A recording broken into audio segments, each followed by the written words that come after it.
Clinical Trials by Drew B. Lema.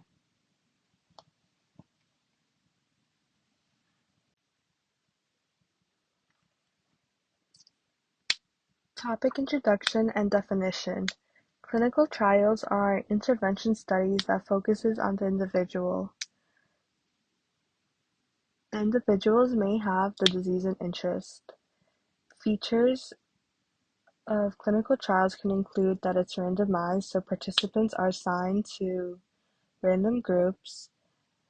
A control group, the comparison group receives the placebo or standard treatment.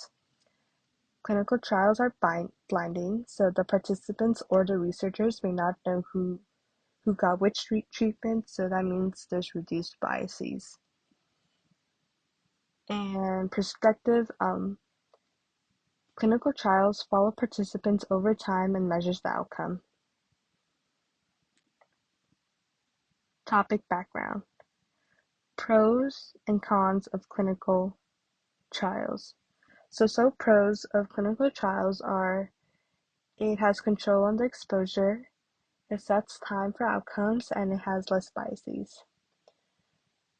Some cons of clinical trials are it's not in a natural setting, it may not apply to the general public, participants may not follow instructions, and there's potential risk for ethical concerns.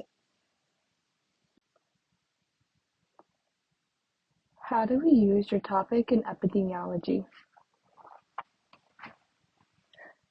So clinical trials go to 4 phases.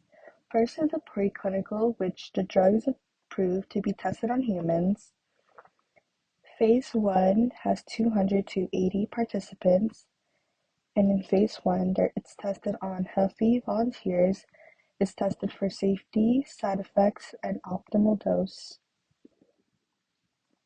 In phase 2, we test on 100 to 300 participants, and in phase 2 we test on how the drug works and what are the short-term effects.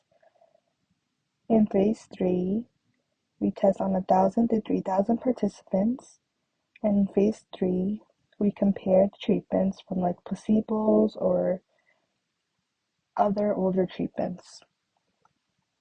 After phase 3, the drug is submitted for FDA approval. Once the drug is approved, we go on to phase 4, and in phase 4, we have 1,000 participants to the general public, and in phase 4, we monitor for long-term effects. Real-world examples of the topic in action.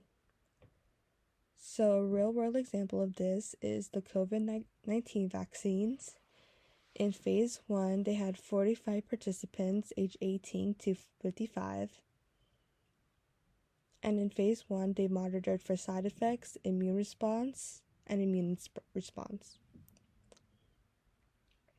For phase 2, the volunteers were given different dosages and were not told which dose they were given. For phase 3, the vaccine dosage were given 28 days apart.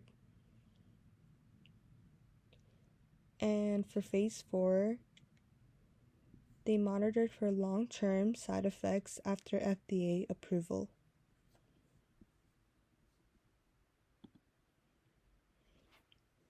And here are my references. Thank you.